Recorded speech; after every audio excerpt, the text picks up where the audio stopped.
So you're a golden child and you finally decided to go no contact. What now? Well, in my experience, be prepared for some very long and hard guilt trips. Chances are, if you're anything like me, and a lot of other Goldens, you have accepted gifts from your narcissistic parent, you have accepted money, you may have, or you may still be living with them and getting ready to move on with your life and move out. And for those of you still living with your narcissistic parent, because I know there are a good number of Goldens who still live with these people, I'm going to warn you, they will tell you anything to scare the living hell out of you, to stop you from moving away. They're going to tell you you're worthless. They're going to tell you you're never going to make it out there without them. Your job's not good enough, or your spouse's job is not good enough, and you're going to hear all this crap about the economy. Oh yeah, you know, the economy's so bad. You got people with much higher paying jobs than you that can't even afford to make it out there. You're going to hear that. They're going to say whatever they can to scare the living hell out of you, because they think you're weak. They think they've been able to fool you, and for a long time most of us have been fooled by these people. They know it.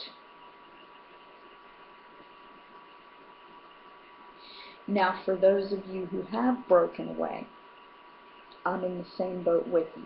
I'm no contact now going on 2 years. I feel great about it. But if you just recently went no contact, be prepared. Be prepared for the he said, she said, back and forth. Be prepared for them to use your siblings to try to get to you. Be prepared for them to make threats. Be prepared for them to offer some kind of peace gift with you. Usually it's in the form of money or something like that. You know, they'll offer to pay your rent for you till you get on your feet. Do not accept it. This is very important, because anything you accept from the narcissist can and will be used against you. Do not contact the narcissist. This is very, extremely important for you to follow through with your decision, because they will go after us. They think we are weak. They think we are incompetent in the world, and they will use all of our weaknesses against us. And God knows we've got plenty of weaknesses. Growing up as golden children, not saying the scapegoat doesn't have just as many, but growing up as a golden child, you've got plenty of weaknesses, too many to count. And they will use every single weakness against you.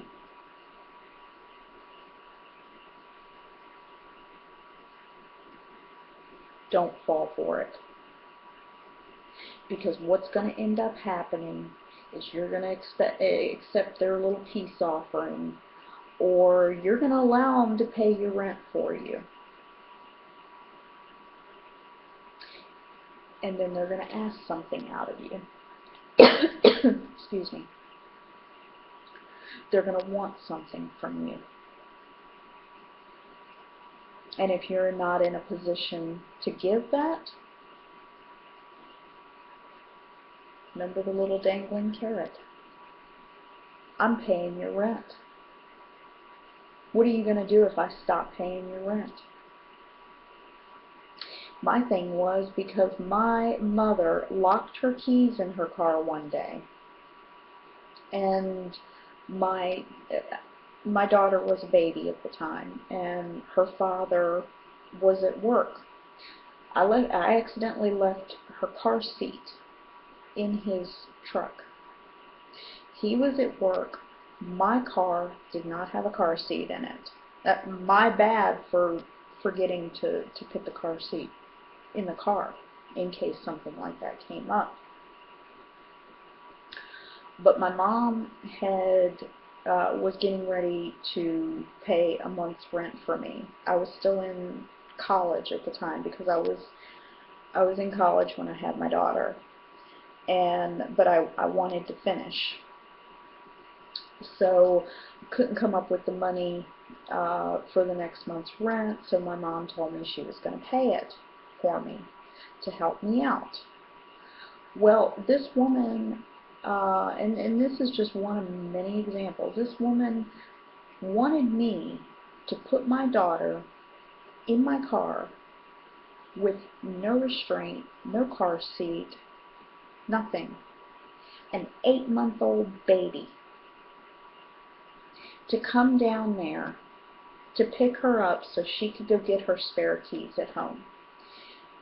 And my apartment was about 20 miles away from where she was. She wanted me to drive 20 miles with my daughter not restrained in the back seat of my car. Needless to say, I wouldn't do it.